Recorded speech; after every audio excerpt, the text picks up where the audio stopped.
Hey, it's Laura Whitelaw here from Overwhelmed to Empowerment and laurawhitelawcoaching.com, and welcome to my channel. Today's video is about the top 5 limiting beliefs that block the law of attraction when it comes to achieving success in career or business. I'm a mindset coach and energy practitioner, and I work primarily with female entrepreneurs, helping them to release their blocks that hold them back from stepping into their power and realizing their dreams.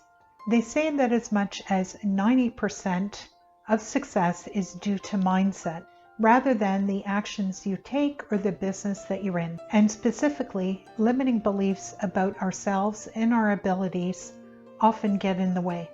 Being aware of the limiting beliefs that are holding you back is the first step. And I will share some resources in the video description below on how to release these blocks once you've identified them. So the first limiting belief I want to talk about is the belief that I'm not worthy.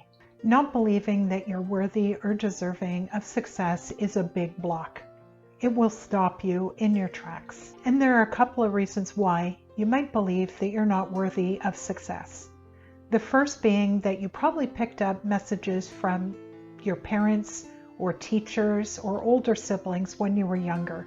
When we're young and impressionable, people that we perceive to be in positions of authority can have a dramatic impact on our mindset when we're young. Perhaps you asked your parents for money when you were a child to either go to an amusement park or buy a new toy, and were told no.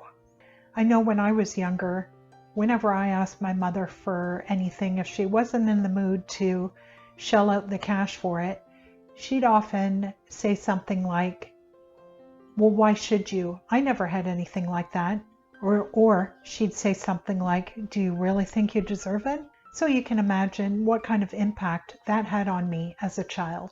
And I carried that through into adulthood in many areas of my life, unfortunately.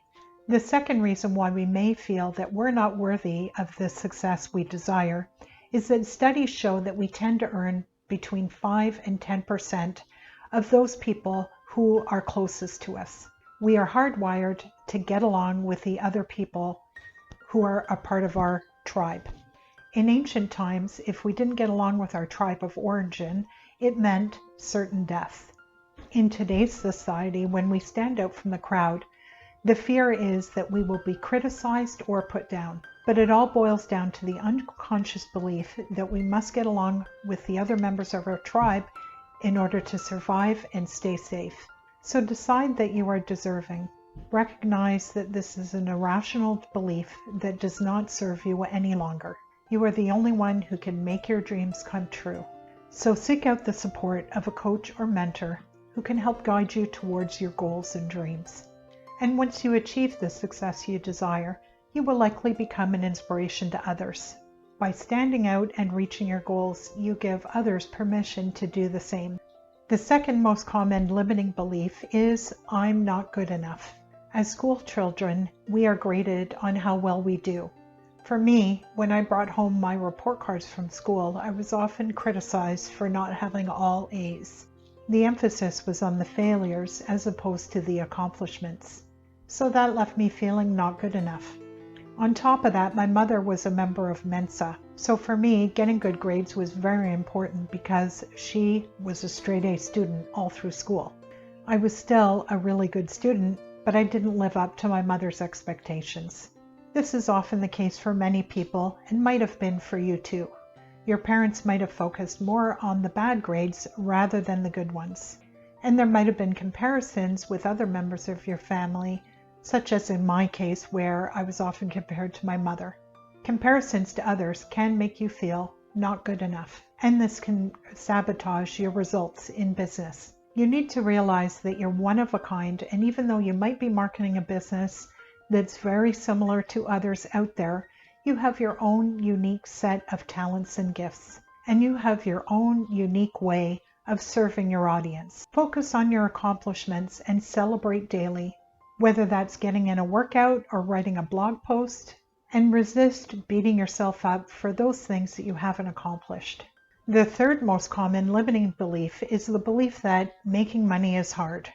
The belief that making money is hard often comes from having an employee mentality. As an employee, we're typically paid an hourly wage or a salary. So if you want to earn more, you have to put in longer hours. This mentality can sabotage your results as a business owner because you might try to do everything yourself and burn out. Doing everything yourself is hard. You need support, mentoring, and an action plan. And there are many examples out there of people who earn far more than the average salaried person, and they have the same 24 hours in a day that you do. Take Warren Buffett, for example. He does things very differently from most people. He uses leverage by having his money work for him rather than working hard for his money. And the result is that he's worth many billions of dollars. This isn't to say that you don't have to put in hard work to achieve your goals. You certainly do. But you can use the power of leverage to achieve your goals much faster in the form of sales of digital products, group coaching programs, or by hiring a virtual assistant. But letting go of the belief that making money is hard will totally change the experience you have of working in your business. You will approach your business differently, work differently, and start to have a better experience with money. The fourth most common belief that can sabotage your success is the belief that you have to be perfect to succeed. This is a common belief among type A personalities.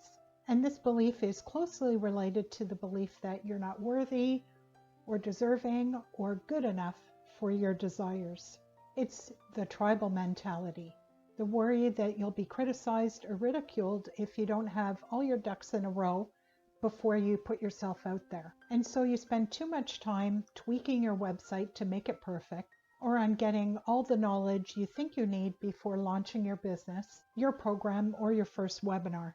So either this belief keeps you stuck in getting ready mode, or doing nothing at all and standing on the sidelines feeling not good enough.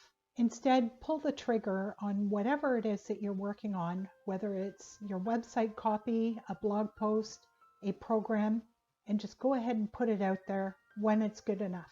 And good enough can be defined as 80% perfect. You've probably seen many examples of website copy or blog posts where there were spelling and grammar errors, yet that person is still successful. The reason is that it's more about the person's energy and enthusiasm for getting their message out there. It speaks to their audience, and for the most part, their audience members won't even notice the mistakes they might have made. What the audience sees and feels is that person's passion and conviction. And you might still get the odd person pointing out your mistakes, but it's not a big deal. We all make mistakes. Focus your attention on the people who need your support and who love what you do. I still catch myself struggling with this limiting belief myself, and I have to remind myself that I am good enough and that good enough is good enough. So let's just go ahead and put it out there. And the fifth limiting belief that can sabotage your success is the belief that I can't make money doing what I love. Often past failures can lead us to make this false assumption. As an entrepreneur, you've probably tried other businesses in the past, but maybe they didn't yield the results you were seeking. This results in what I like to call goal trauma. You framed the belief as a failure and developed a belief that you couldn't do it. But if you study the stories of successful people, many of them failed multiple times before they succeeded. For J.K. Rowling, it took 7 years from the concept of Harry Potter and many rewrites before she found a publisher and published her first book. And for the Beatles, they practiced their craft for 6 years before they landed their first record deal. So the key to being able to make money doing what you love is, again, tenacity. You need to have a clear vision of what you want to create, believe that you will eventually get there, and never give up. Many of life's failures were those who didn't realize how close they were to success when they gave up. So what limiting beliefs do you think are getting in your way? Share with me in the comments below. And don't forget to check the video description below for additional resources to help you on your path and help you to release many of these limiting beliefs. Thanks very much for watching today. If you enjoyed this content and would like more like this, please be sure to hit the subscribe button and the bell notification so that you'll be notified the next time I post a video. Thanks again for watching and have an awesome day. Take care. Bye-bye.